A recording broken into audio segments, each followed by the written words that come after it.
Good morning. Good morning.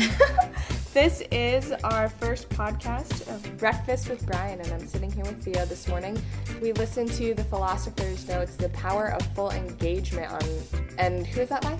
That was by Jim Loehr and Tony Schwartz, two of my favorite authors. And so what they focused on in that book were four big ideas. Balancing and nourishing the four aspects of ourselves, which is spiritually, mentally. And what was the purpose of the whole book to start with?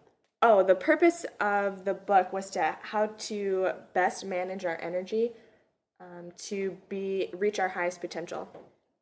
And so he started out with the idea of balancing and nourishing the four aspects of ourselves, which spiritually, physically, mentally, and emotionally.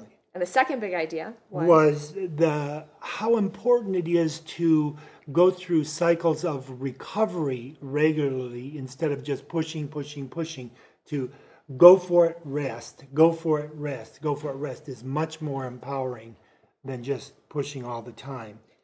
And then the third idea is, what was that idea? The under or overuse. Oh, right. And the under or the overuse of underdoing some things or overdoing something both sap your energy. So that's where you integrate the recovery and the going for it.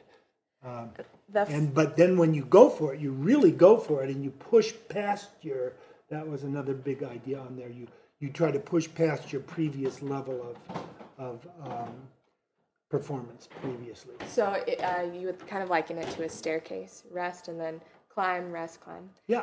The fourth was incorporating daily rituals into your life to really combine, all of these big ideas. And so that's what we want to talk about today. We want to hone in on what rituals Theo and I do in our daily lives and how it can best serve you so that you can reach your highest potential. So, Theo, okay.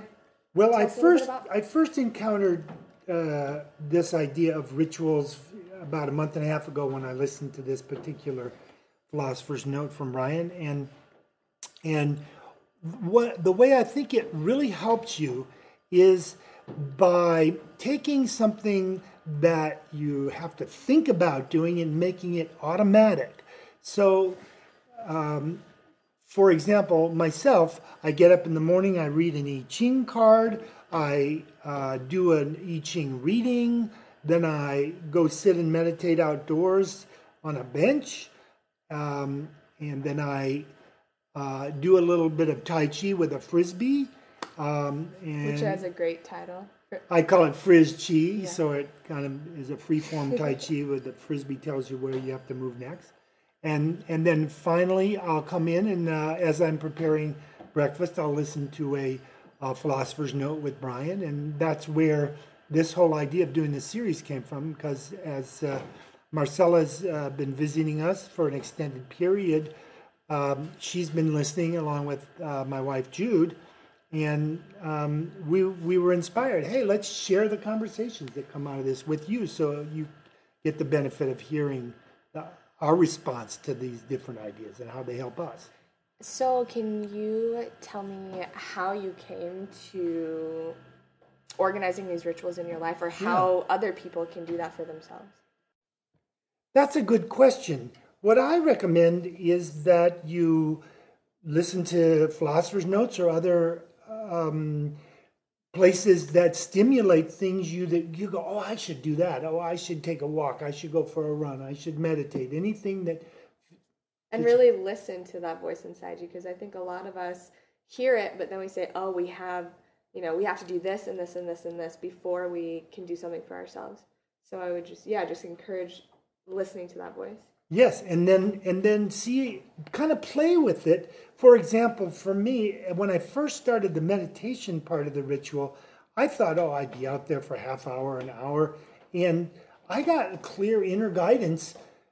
2 minutes, 3 minutes, you're done. Yeah. And I go, oh, great, I'm done. But I felt like it. And then later on, I will sometimes sit short periods like that. But then there are times when I'll sit there for an hour and I'm just being fed or I'm just being calmed.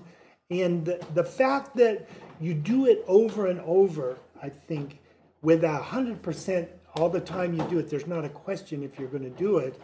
It gets you in the mood for it. And you can really incorporate it. If you only have a couple minutes a day, then you can just do that. Just give yourself permission to do a short meditation, or if you have more time and you want to do it for longer, do that as well.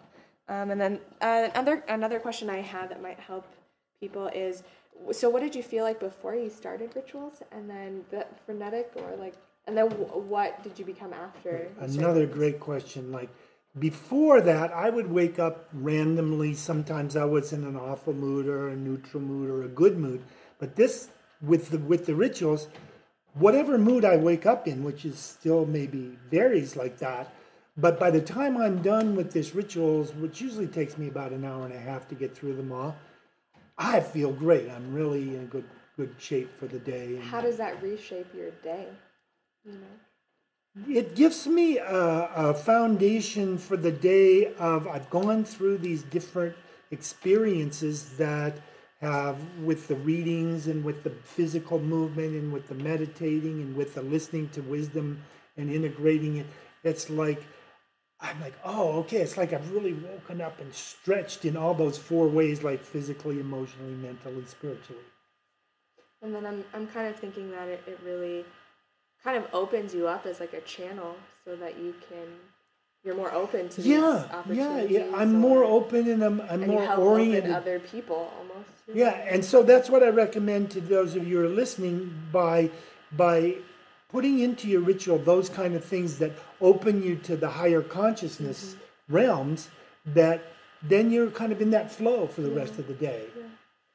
Well, here's hoping. Yeah, here's hoping.